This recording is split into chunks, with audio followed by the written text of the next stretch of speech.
Obrigado pela presença de todos mais uma vez. Estamos aqui com uma visita ilustríssima.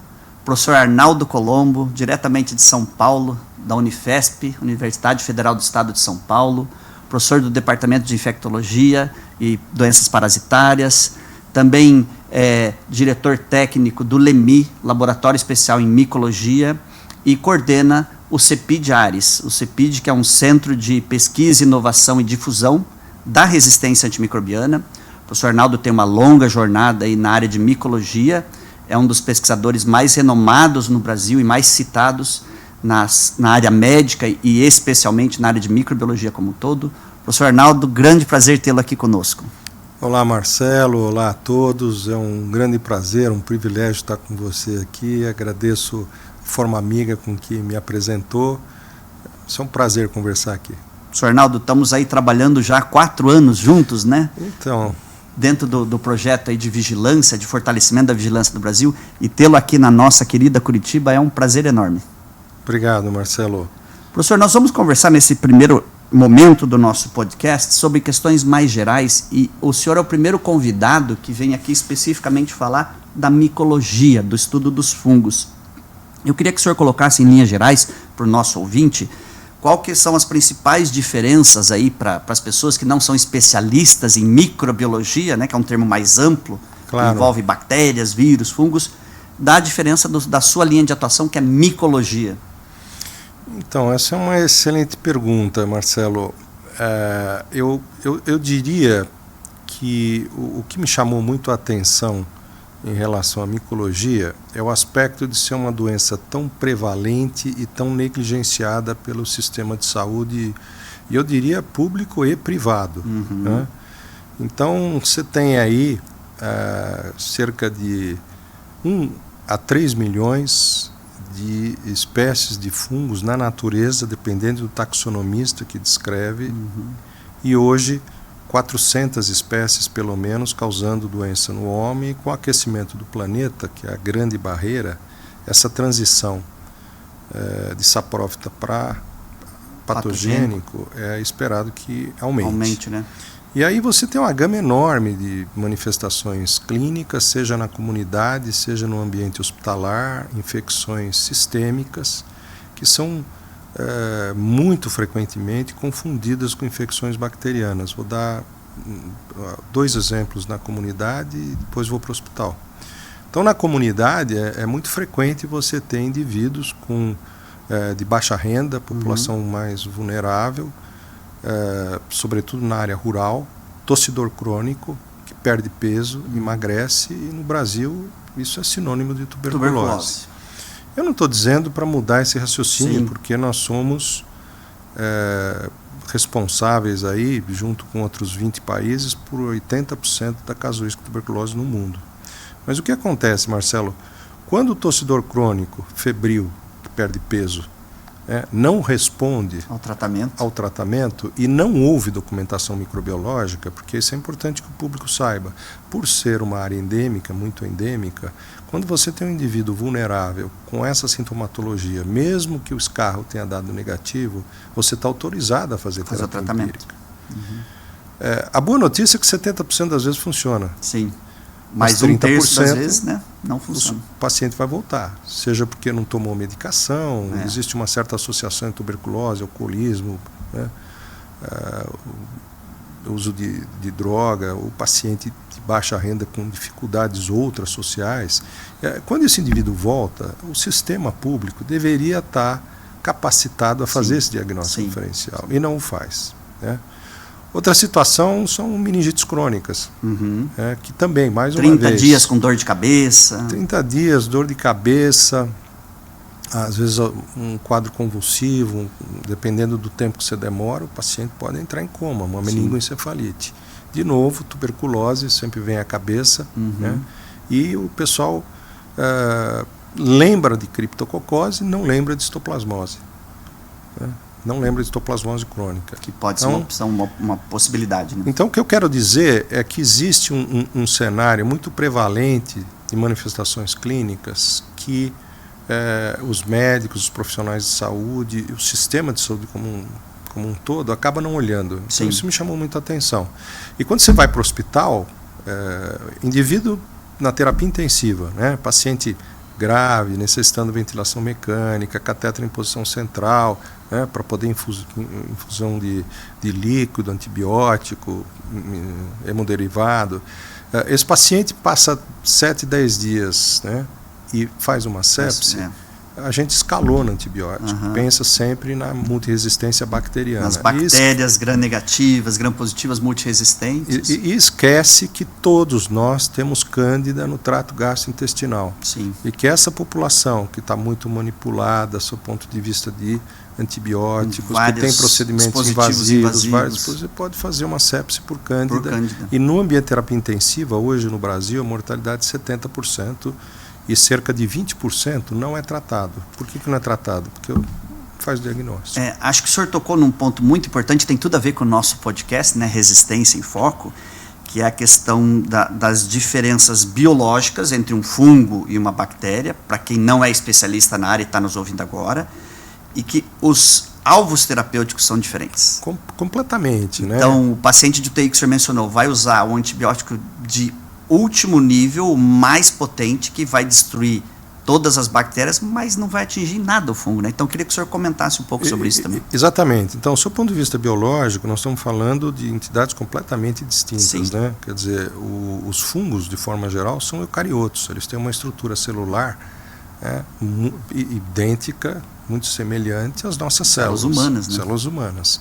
Então, obviamente, eles não se comportam como procarioto, que não tem a mesma estrutura do ponto de vista biológico, não vão responder a antibióticos. E para quem lembra da biologia lá do 5º ano, da 6ª série, da antiga 6ª série, são entidades que estão em reinos diferentes, né? Exatamente. As bactérias estão no reino protista, os fungos estão no reino fungi. Então eles são muito diferentes do ponto de vista biológico e estrutural, né? Extremamente diferentes. Então você tem que ter estratégias diferentes para fazer o diagnóstico, você precisa ter outros fármacos, a cadeia epidemiológica tem peculiaridades, então, como você falou, é um outro reino. Né?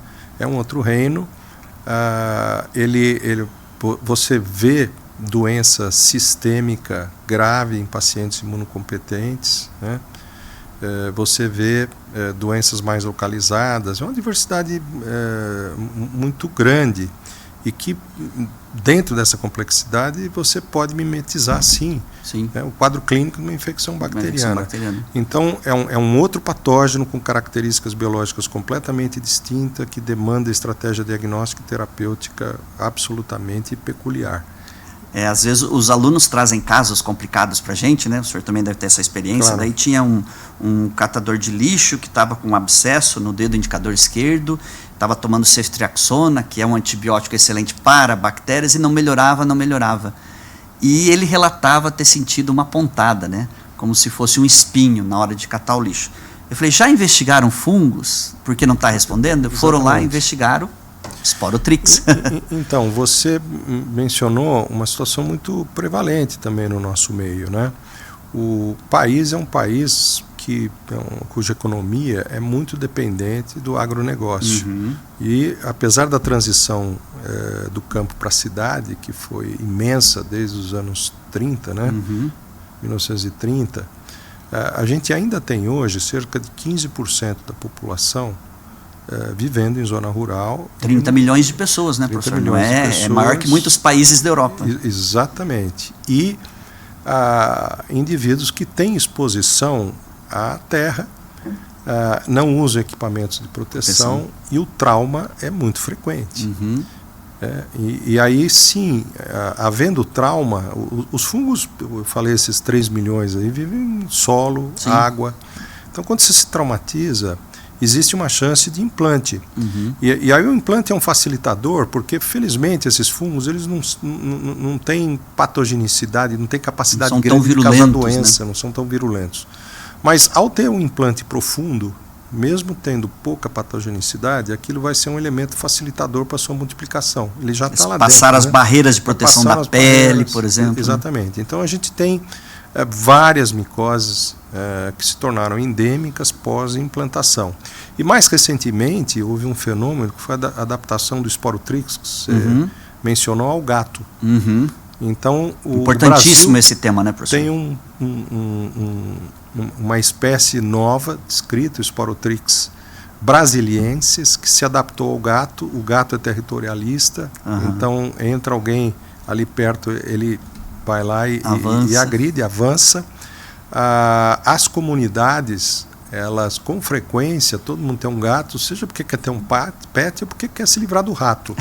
Né? Então você tem gato na casa de muita gente. E você tem uma expansão, né, de casos de Sporotrix brasiliensis pelo trauma. E muitas vezes a lesão é tão intensa no gato que só o movimento da cabeça que ele faz, ele libera propágulos numa quantidade tão grande. A gente tem visto muito caso de conjuntivite, sem qualquer arranhão, sem qualquer mordedura. Né? Ou porque ele espalhou aquelas estruturas de replicação, né, que o senhor chamou de propágulos, que é o nome científico. Exatamente, desculpe. Não, imagina. Ele é capaz de, em grande quantidade, pela agressividade que tem o Sporotrix, causar lesão.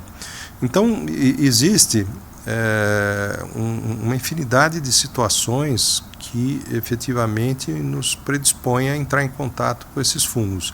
É bom dizer o seguinte, os fungos, na sua grande...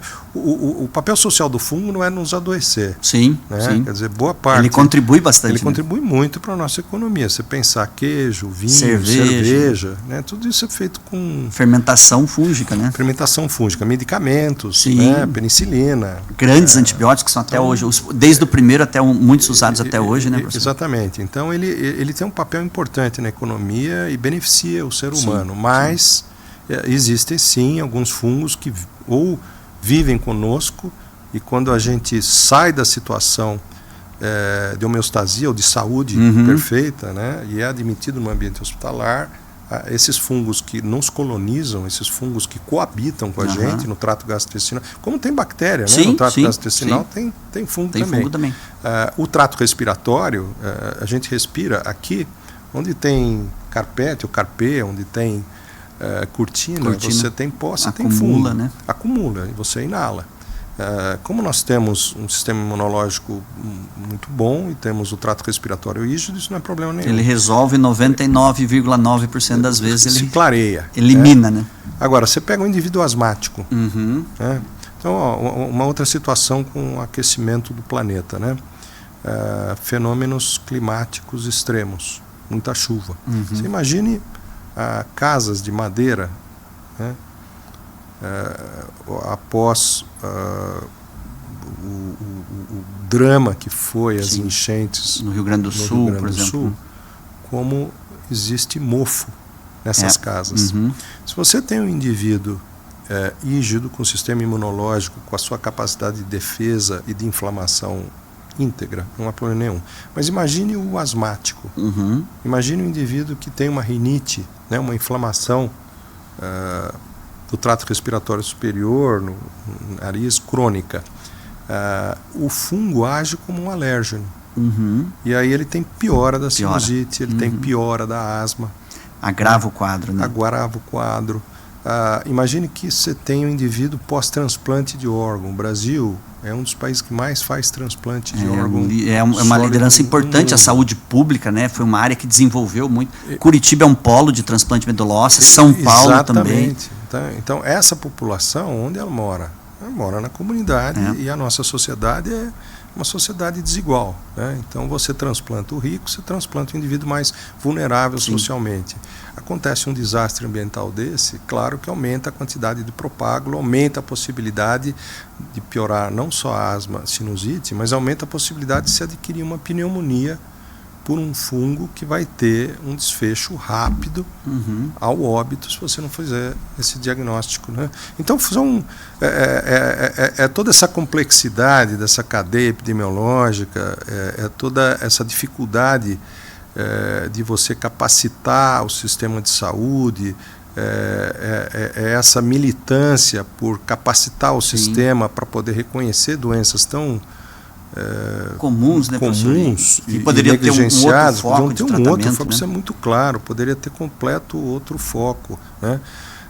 Eu estava com uma aluna em Madrid, né, há uns 3 anos atrás, e aí eu falei, olha, vamos fazer uma comparação. Vamos pegar os nossos pacientes de candidemia, 400 pacientes de candidemia. Aproveita que você está em Madrid, na Universidade Complutense, é uma das melhores universidades da Espanha. Pegue aí um número semelhante de indivíduos que foram admitidos mais ou menos na mesma época. Né? Fizemos uma comparação, publicamos isso no Lancet Regional, há uns 2 anos atrás. Mortalidade aqui em Madrid, o dobro. Diferenças. Tempo para diagnóstico, pacientes não tratados, pacientes que foram tratados de forma equivocada. Antibiótico. Então é o que você está falando. Quando você muda essas estratégias, você tem um impacto muito grande na qualidade de vida e na sobrevivência desses pacientes. E acho que o que a gente quer trazer com o podcast também, professor, é conhecimento para a população em geral, não só para os especialistas, para os microbiologistas, nós vamos falar disso na sequência, mas para a população em geral. Né? E os fungos têm uma outra peculiaridade, né, professor? Pela própria biologia dele, eu lembro quem me ensinou isso na época da graduação, no milênio passado, na década de 90, foi um colega comum nosso, o professor Flávio Teles. Sim, né? Excelente. O professor Flávio aqui de Curitiba, da Universidade Federal, e ele me deu uma luz, assim, ele falou, Piloneto, por que o tratamento do fungo é tão demorado? Porque a biologia dele, a reprodução dele é muito mais lenta do que a bactéria. E aí vem a semelhança com as micobactérias, né, que causam a tuberculose, que elas são bactérias diferentes que também têm essa multiplicação lenta. E às vezes o tratamento que o médico vai prescrever é de 3 meses, até mais, né? Às vezes chega a 6 meses para algumas infecções. Queria que o senhor comentasse um pouco disso também. Não, é perfeito. É exatamente essa analogia. Né? Você tem um momento de atuação dos fármacos exatamente no momento em que você tem maior replicação. Durante a reprodução. Durante a reprodução. Se você tem uma taxa mais lenta, né, você vai precisar trabalhar por mais longo prazo. E aí vem um agravante em relação, de novo, às diferenças que você pediu para comentar, né, entre fungos e bactérias. Eu mencionei que os fungos são de um outro reino, você lembrou, eucarioto, muito parecido com a célula de mamífero. Isso significa que a chance do antifúngico ter toxicidade também para a célula humana é muito grande. Né? Diferente de antibiótico, que você tem estruturas da bactéria só as bactérias têm, que não estão presentes no ser humano.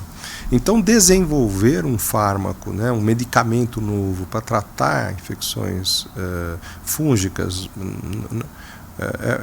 é de fato um grande desafio. E segundo, o uso prolongado, né, claro, aumenta a chance de toxicidade. Né?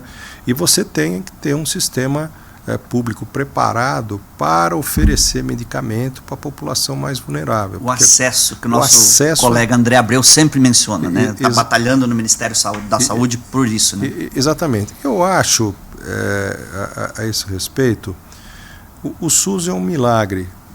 É um milagre, é um conceito extremamente importante. E é curioso, Marcelo, porque a gente não tem paralelo no mundo. Não existe nenhum país com mais de 200 milhões de habitantes que ofereça o que o SUS se pretende a fazer para os 200 milhões.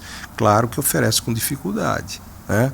Mas tem exemplos de excelência. Tem exemplos de excelência, tem uma rede preparada e hoje, no Ministério, há um grupo que se preocupa em oferecer medicamentos de alto custo para uso hospitalar, predominantemente, e o que tem sido um facilitador, né, no sentido de você melhorar acesso. Agora, a área diagnóstica ela é muito desprovida.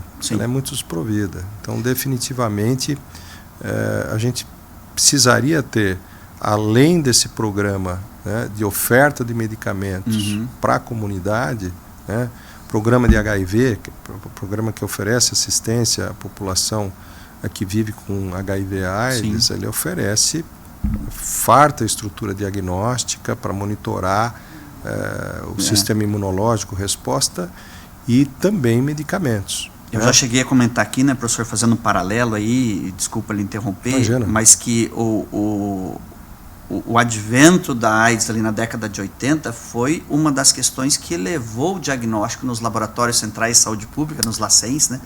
Qualificou, equipou, ofertou metodologias de ponta e teve uma evolução. E realmente a gente não vê isso de maneira tão clara com os fungos. Né? Exato. Então, eu acho que o sistema de saúde, às vezes, ele tem um paradoxo que, claro, o recurso, como eu falei, é pouco, né? O cobertador mas se você imaginar o que a gente oferece para HIV, para oncologia, né? Para transplante, que o senhor mencionou aqui. Transplante. Né? Quer dizer, será que não daria para a gente prover um pouco melhor? Então, eu acho que falta um pouco de consciência por parte do sistema público e privado. Eu acho que a comunidade afetada por essas doenças precisa ser mobilizada. Né? Então, a população rural que adoece, seja com infecção por trauma, que a gente comentou, seja, se você imaginar, paracoccidioidomicose, né? Histoplasmose, o número de casos, efetivamente você precisaria ter uma mobilização dessa população e buscar uma face, né? A face da doença, a face da doença que gere sensibilidade, que comova a população e que pressione o gestor público. Né? Com certeza. E eu acho que nós, como liderança, temos esse papel, temos esse papel também, de mobilizar, seja o gestor público, seja a população, no sentido de alertar o sistema para mais essa necessidade. Exatamente. Né? E professor, dentro desse contexto aí, eu mais ou menos já sei a resposta, mas eu queria ouvir do senhor aí em detalhes, assim. Porque essa especialidade, a micologia médica, não é muito comum para profissionais da área médica. Né? Então, o senhor é formado em medicina. Eu queria que o senhor contasse um pouco dessa história e como que foi esse processo de escolher ser um micologista. Claro. Se você me permitir, eu vou um pouquinho antes. Claro. Como eu virei médico. Exato, né? O primeiro passo. É uma história peculiar. Eu tive uma perda muito grande. Meu pai faleceu, eu tinha 11 anos. Mas o que aconteceu, Marcelo? Eu fui substituído, eu tinha um pai, eu passei a ter 3. Porque os irmãos dos pais vieram nos acolher até para ver se não ia para delinquência. Os tios. E aí, um faleceu muito rápido, infelizmente, mas 2 eu tive um convívio muito próximo. Um era fotógrafo. Então eu olhei o Brasil pela câmera desse meu tio, Aldo Colombo. Viajei muito pelo Brasil, carregando de assistente ali. De assistente. Foi uma experiência muito interessante. O outro era médico, patologista. Opa! Fazia patologia tropical e era um humanista, um sujeito fantástico. Eu tive uma relação muito interessante com ele e eu virei... realmente adorava ele, a esposa era historiadora. Eu cheguei a fazer faculdade de História e Medicina, que você acredita? Por conta dos dois. Que interessante. E aí os dois eram acadêmicos, eu me decidi pela academia. Eu queria fazer academia. Onde entra a escolha da micologia? Você sabe que eu estava na Unifesp, na Escola Paulista de Medicina. Celso Granato. Sim, excelente profissional. Profissional e virologista. Né? A área de bacteriologia estava muito bem servida com o Piantari. O professor Piantari. Então, a oportunidade que eu tinha para rapidamente ser absorvido era fazer alguma coisa que ninguém estava nem olhando. Diferente, né?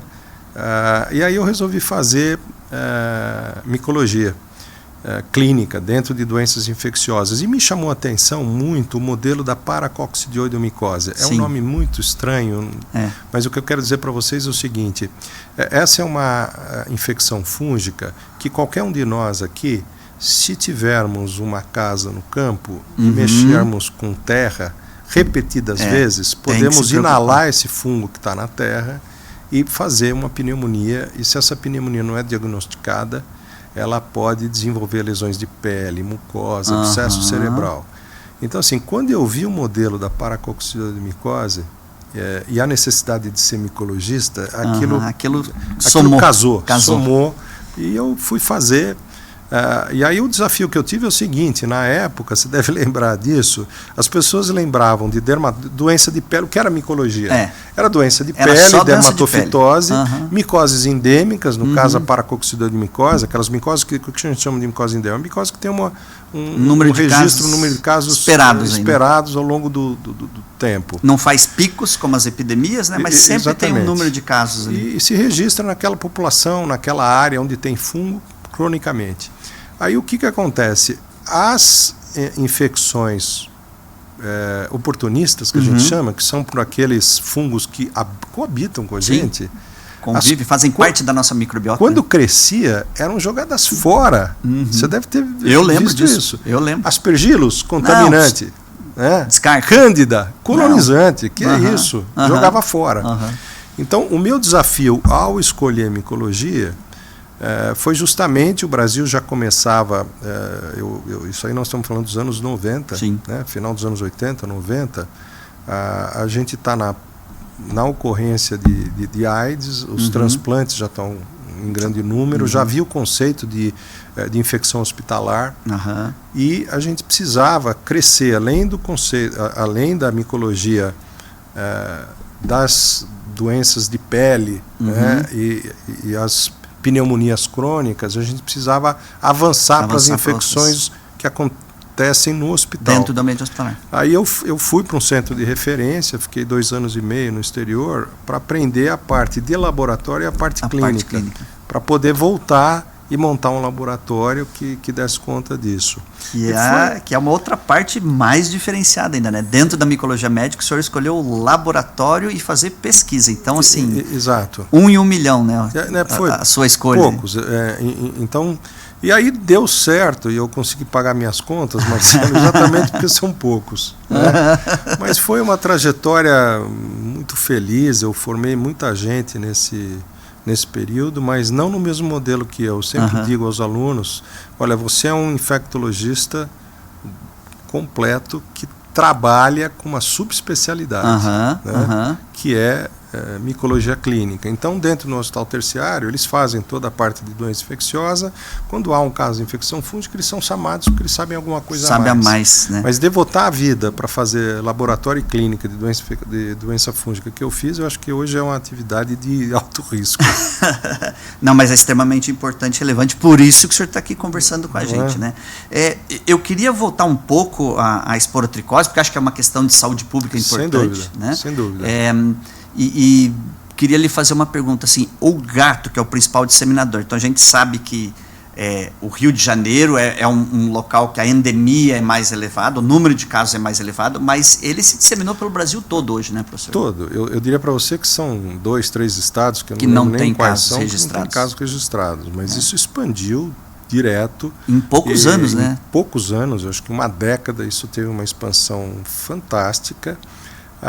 O gato adoece, é importante que procure o veterinário. Tem tratamento, dá para tratar.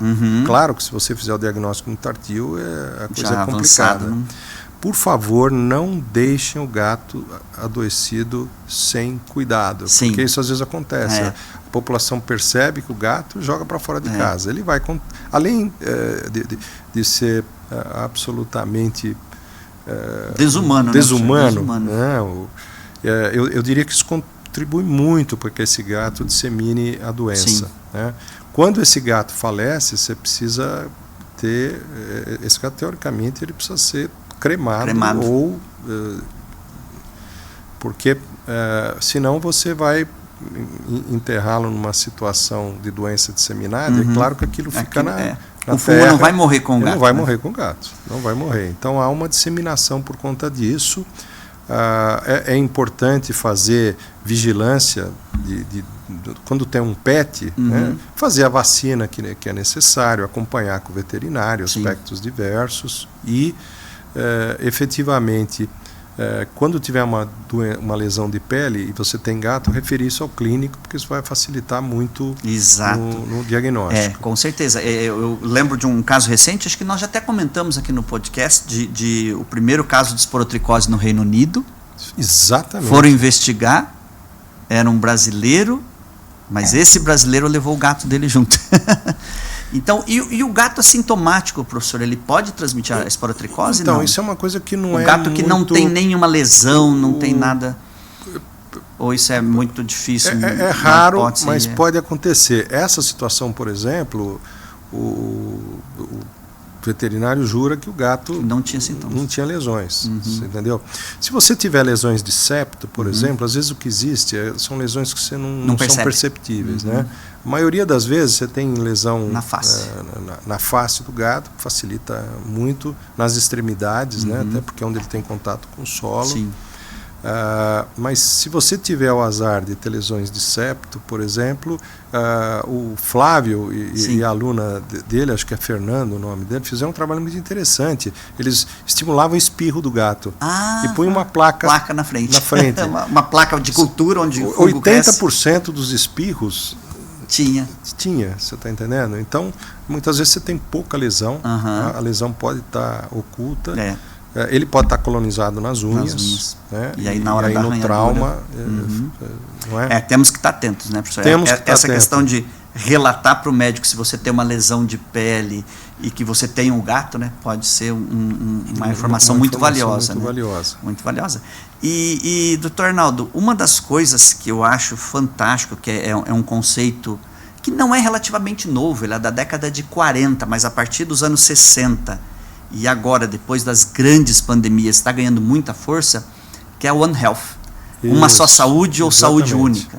E eu acho que os fungos, tudo o que o senhor falou aqui, e claro, a gente sabe disso, né, eles se encaixam perfeitamente nesse conceito. Né? Não tenha dúvida. É muito bem lembrado. Né? Você vê a situação que nós estamos falando. É uma zoonose. Sim. Né? Que chega... Vem do animal, chega para o homem. O animal se contamina no ambiente, então está tudo relacionado. Está tudo relacionado. Outro exemplo que a gente tem discutido muito, o Vigiran, resistência, o uso de antifúngicos na lavoura é muito grande. Né? Prejuízo financeiro, né? Porque planta também tem infecção fúngica. Exatamente. Né? Então o que acontece? Você, para produzir fonte de alimento com uma população mundial cada vez mais crescente, você é obrigado a utilizar antifúngico. E aí esse antifúngico no solo, ele pode induzir a formação, né, de propágulos infectantes e você inalar, né, um pedacinho do fungo que é capaz de causar doença já resistente. Não porque você tomou, mas porque aquilo foi utilizado no ambiente. Né? Existe o descarte de medicamentos de forma inapropriada, que claro que vai contaminar solo, água, isso dissemina. Né? E isso é um papel importante da população, né? Todos nós temos esse dever. Né? Hoje a maioria das farmácias tem o programa de logística reversa. Né? Então se você leva lá, tomou 24 cápsulas, sobrou 6 cápsulas, você leva na farmácia, eles dão um descarte adequado. Né? E não vai para um lixo comum, que vai cair num lixão, vai para o subsolo, vai na água. Exatamente. E vai induzir essa resistência. Né? E aí só mais um último exemplo de como a gente negligencia a infecção fúngica. Hoje é impraticável, impossível você tomar um antibiótico se você não tiver uma receita médica. Agora, você pode ir na farmácia e comprar qualquer antifúngico. Fluconazol, voriconazol, pomada, seja o que for, à vontade. Sim. À vontade. Precisamos evoluir nessa área também. Então, definitivamente, é o que a gente está falando. É fundamental que o gestor público entenda que sim, existe um número cada vez maior de pacientes com infecções fúngicas e também os fungos aprendem a se tornar resistentes se você não tiver uma política seletiva de uso de antifúngico, seja no ambiente ou seja com os pacientes. E na veterinária também, né? Não, com certeza. Veterinárias são parceiros importantíssimos nesse contexto, né? E se a gente pensa na microbiologia como um termo mais amplo, né, doutor Arnaldo, os parasitas, bem ou mal, a gente já conhece eles há décadas e tem um controle cada vez melhor. Aí você abre espaço para os outros. Aí vem as bactérias. Aí com medidas sanitárias, vacinas, você controla. Aí vieram os vírus. Aí a gente também com vacinas, com medidas não farmacológicas, uso de máscara, lavagem de mãos, como a gente viu na pandemia, também controla. E isso tudo abre espaço para os fungos, né? Isso é muito bem lembrado. Quer dizer, nós tivemos um processo exitoso de desenvolvimento de estratégias diagnóstico-terapêuticas em relação a parasita, bactéria, infecção viral, e esse ciclo, como não acontece com infecção fúngica, é claro, né? A primeira onda no ambiente hospitalar é de uma infecção bacteriana que chega, né, e dá um quadro grave. A segunda onda, essa bactéria se torna resistente. A terceira onda, ela vai pegar uma infecção fúngica dentro do hospital. Então, é fundamental que isso seja visto. Se a gente não tratasse a segunda onda, que é a infecção bacteriana resistente, não chegava até o fungo. Exatamente, uma coisa leva a outra, né? Professor, foi ótimo tê-lo aqui nesse primeiro momento da nossa conversa, né? Nós vamos fazer um intervalo e depois voltamos com uma parte mais específica para os especialistas, aí, uma conversa um pouco mais aprofundada. Queria agradecê-lo nesse primeiro momento. Prazer, Marcelo. Obrigado a você, a nossa audiência em relação a essa conversa. Fiquem ligados para a segunda parte do episódio Resistência em Foco com o nosso convidado especial, Dr. Arnaldo Colombo.